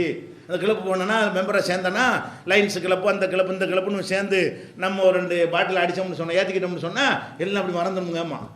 கடைசியில் சம்பாதிக்க போனவன் என்ன செய்வான், குடிகாரனா போய் அந்த மாதிரிலாம் இன்னும் மனைவி மக்களை மறக்கிறது. இது எங்கே கொண்டே விடுது? இதுக்கு தான் அல்ல ஆறுதல் தருவதற்காகத்தான் இதில் தஸ்கூனும் இலைகாங்கிறான்ல. உங்களுக்கு ஒரு வாழ்க்கை துணையை வந்து அல்ல அமைத்திருக்கிறது தஸ்கூனும் இலைகா. அங்கே சேர்ந்த உடனே உங்களுக்கு சுக்கூன், அதாவது அமைதி கிடைத்து விடும். அமைதி கிடைப்பதற்கு தான் இல்லற வாழ்க்கையை, குடும்பத்தை, மனைவி மக்கள்ங்கிற ஒரு குடும்ப அமைப்பை அல்லாஹ் ஏற்படுத்தியதாக சொல்லுகிறான். மருந்தை சொல்கிறான். மனநோய்க்கு மருந்து எங்கே இருக்குது? மன அழுத்தத்துக்கு மருந்து குடும்பத்தில் இருக்கிறது. அப்போ குடும்பத்தில் இந்த மருந்தை அல்லாஹ் தந்திருக்கும் பொழுது என்ன செய்யறான், இவனா டென்ஷனை உண்டாக்கிட்டு தேவையில்லாமல் அளவுக்கு அதிகமாக பணத்தின் மீது ஆசைப்பட்டு தனக்கு சக்திக்கு மீறி 2 நிறுவனத்தை நடத்த முடியாது, 2 நடத்திட்டு போவோம். என் 2000க்கு ஆசைப்படுற 2000 நிறுவனம் நடத்தணும், 10,000 தொழிற்சாலைகள் உண்டாக்கணும்னா உண்டாக்கி தொலை. அதெல்லாம் இந்த குடும்ப வாழ்க்கையை பாதிக்கும்னா இதுக்கு உண்டாக்குற. குடும்ப வாழ்க்கையை பாதிக்காத முறையில் உனக்கு உண்டாக்க முடியும்னா உண்டாக்கிட்டு போ. குடும்ப வாழ்க்கையை இதெல்லாம் பாதிக்கும்னு சொன்னால் உண்டாக்குனா என்ன ஆகு, இவளையும் தலையெழுதிக்கு வைக்கும்போது ஒரு டென்ஷன் ஆகும். டென்ஷனுக்கு வந்து சரியான மருந்தை பயன்படுத்த தவறும் பொழுது சீட்டாட போவாங்க, கிளப்புக்கு போவாங்க, ரேஸுக்கு போவாங்கன்னு கூப்பிடுவானுவன். அதில் போய் மாட்டி எத்தனையோ பேர் நல்ல எனக்கு தெரிஞ்ச எத்தனை தௌஹீதுனால ஈடுபாடாக இருந்தவர்கள் படிப்படியாக பணம் வளர்ந்தது. அவங்கள நீ நினைத்து பார்க்கிறேன், ஆரம்ப காலத்தில் இருந்தவர்கள் நினைத்து பார்க்குறேன். அவங்களாம் லயன்ஸ் கிளப்புகள்லையும் அதுலேயும் மெம்பர்களாக இருந்து இப்போ அதித்தின்னு எல்லாத்தையும் விட்ட தௌஹீது உள்பட எல்லாத்தையும் விட்டு விட்டவர்கள் இன்றைக்கி மணக்கணும்னா எனக்கே தெரிகிறாங்க. அவங்க ஆரம்ப காலத்தில் சாதாரண செல்வந்தர்களாக இருந்து ஒரு தௌஹீது கொள்கைக்கு சப்போர்ட்டாக இருந்தவர்களுக்கு தாறுமாறாக பணம் வந்து குவிய ஆரம்பித்த உடனே பணம் தான் வாழ்க்கையுடைய முக்கியம்னு நினைத்த பிறகு பார்த்தால் அவங்கள்ட்ட எல்லாம் அடிபட்டு போச்சு. ஏன் அப்படி போகிற? கிளப்பில் என்ன உனக்கு சந்தோஷம் கிடைச்சுன்னு, தண்ணி அடிக்கிறதுல இன்னும் ஒரு சந்தோஷம் கிடைச்சுன்னு, சந்தோஷம் இன்னும் போகும். அது ஒரு மருந்தே கிடையாது. அது வந்து மரத்து போக செய்வது தானே மருந்துண்டா. அந்த மனசில் எண்ணத்தை அப்படி மாற்றி ரிலாக்ஸ் பண்ணி அதை நீக்கினா தானே மருந்து. அது குடும்பத்துக்கு வந்தால் அந்த மருந்து கிடைக்கும். தண்ணி அடித்தா அது நீக்கவா செய்யும், அது மறக்க செய்யும், மறத்து போக வைக்கும். இது குடும்பத்துக்கு வந்தால் மறக்கடிக்க செய்யும், மறந்து போக வைத்து விடும். இது மறத்து போக வைக்கும். மறத்து போக வைத்தால் என்னது, அந்த தண்ணியுடைய போதை இறங்கணும்னு பழையபடி ஆஹா அவனுக்கு கொடுக்கணுமே அவனுக்கு எல்லாம் வந்துடும். அந்த போதை இருக்கிற வரைக்கும் இப்போ அந்த நோய் நீங்காது. அப்போ எவ்வளோ சகோதரர்களை நம்ம பார்க்குறோம், இந்த பொருளாதாரத்தின் மீது இந்த மாதிரி வெறி பிடித்து அலைந்து, அதாவது முக்கியமான விஷயங்களை எல்லாம் 2ஆம் பக்கத்தில் தள்ளிவிட்டு போன காரணத்தினால் கேடு செய்யக்கூடிய காரியங்கள் என்ன செய்கிறாங்க, ஈடுபட்டு நாசமாகி கொண்டிருக்கிற காட்சியை பார்க்குறோம். அதில் தள்ளிவிடும். பொருளாதாரம் தான் ஃபஸ்ட்டு நினைத்தீர்களே, ஆனால் அதுக்காக வேண்டி நான் எல்லாத்தையும் தியாகம் பண்ணுவேன், எல்லா நல்லதையும் தியாகம் பண்ணுவேன் என்று போனால் கெட்டதை நீங்கள் வந்து என்ன செய்ய வேண்டியிருக்கும், கட்டி அணைக்கக்கூடிய நிலைமை உங்களுக்கு ஏற்படும். அது மாத்திரம் இல்லாமல் என்ன செய்வான், வீட்டில் சந்தோஷமாக குடும்ப வாழ்க்கை ஆள் இருக்கு. இந்த மாதிரி உன்னை தெரிஞ்சு கொண்ட பிறகு இங்கே வாங்க நல்ல கேரளா குட்டி வந்திருக்கு, சின்ன டிவி நடிகை, இப்படிலாம் டைலாக் விடுவாங்க. நடக்கிற செய்தி இல்லாத சொல்லலை. இந்த மாதிரி செல்வந்தர்கள் வந்து குடும்பத்தை விட்டு விட்டு இந்த பணம் தான் போய் இப்படி உட்காந்துக்கிட்டு போய் அங்கே போகிற கிளப்பு போகிற அப்படி போகணும்னு செய்வான். அது மாதிரியான இவனை வச்சு சம்பாதிக்கிறான்னு வருவான்ல, அந்த மாதிரி நடிகைகள், அந்த சினிமா நடிகை இருக்கிறா, அவள் இருக்கிறா, இவ இருக்கிறா, அப்படி இருக்கா, ஆந்திராவிலேருந்து வந்திருக்கு, கேரளா வந்திருக்கு, அப்படி வெளிநாட்டு இப்படிலாம் சொல்லுவானுவ. சரக்கு மாதிரியே பேசிக்கிடுவாங்க பொம்பளை விஷயத்தை. கடைசியில் பேசிட்டு இருக்காங்க, அதில் போய் விழுந்தானா முடிஞ்சு போச்சு கதை. கடைசியில் எல்லாம் நாசமாக போய் எல்லாம் எதுக்காக வேண்டி கடைசியில் என்ன சம்பாரிச்சானே, கடைசியில் அப்படியே ரிவேர்ஸ். இவன் சம்பாரிச்ச போகிறான்னு வயிறு அப்படி தண்ணியிலையும் அதில் போய் மூழ்கினான்னு சொன்னால் செக்கில் கையெழுத்து போட்டு கொடுப்பான். அவனுக்கே தெரியாது இவன் கஷ்டப்பட்டு சம்பாதிக்கிறான். போதையில் இருக்கும்போது என்ன செய்வாங்க, இந்த அது கொடுக்கணும் இது கொடுக்கணும் அப்படியா கொண்டான்னு போட்டு கொடுத்துருவான். பணத்தில் எடுத்துருவான். எதுக்குடா உனக்கு இந்த வேலை, எதுக்குள்ள போய் மாட்டிக்கிட்டு இதுக்கு இந்த பணத்தை சம்பாதிக்கத்தானே இவ்வளோ தியாகம் பண்ண, அந்த பணமாச்சு கொண்டு நிற்குமா? அது மாதிரி இந்த பொம்பளைய போதைய கண்டி காட்டினோன்னே செய்வான்.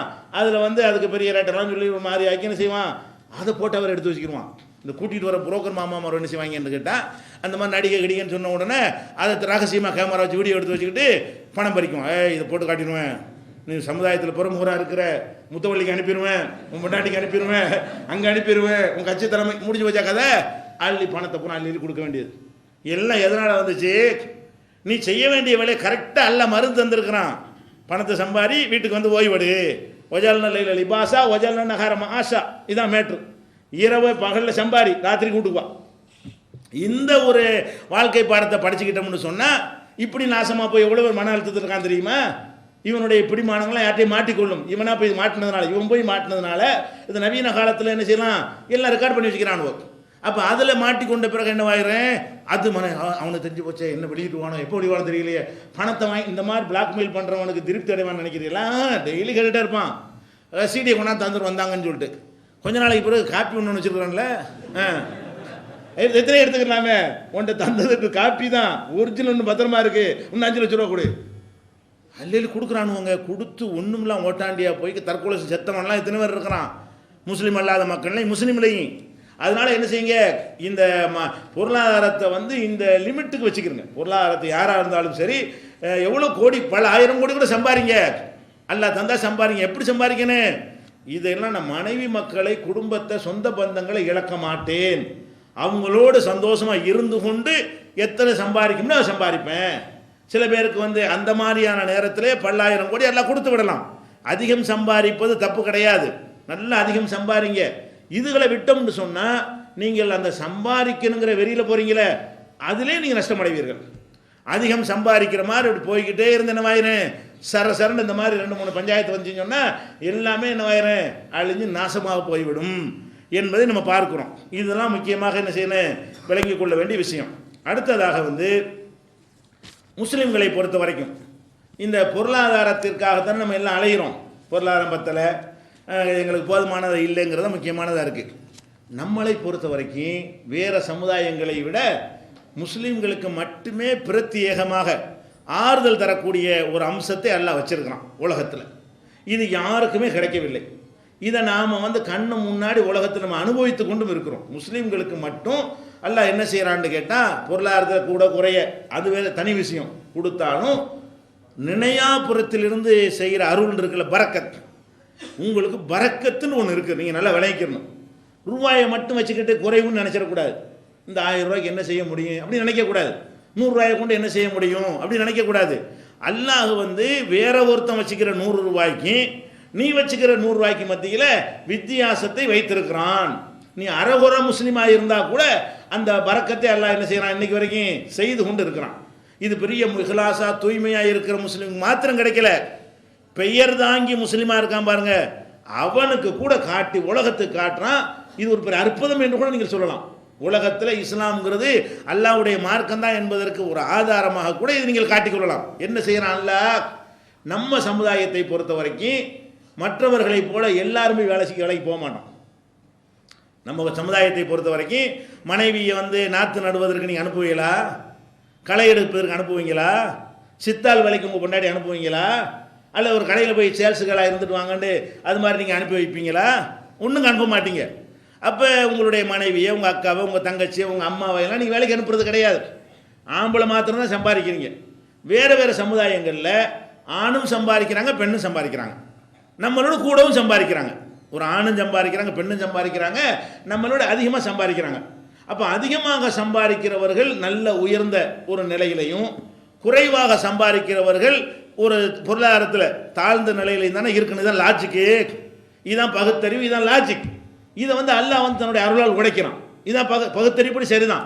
1 லட்ச ரூபா சம்பாதிக்கிறவன் தான் வீடு கட்டிக்கிட்டு இருக்க முடியும். 1000 ரூபா சம்பாதிக்கிறவன் குடிசையில் தான் இருக்கணும். இதுதான் லாஜிக், இதுதான் உண்மை. இதில் மாற்று கருத்துலாம் கிடையாது.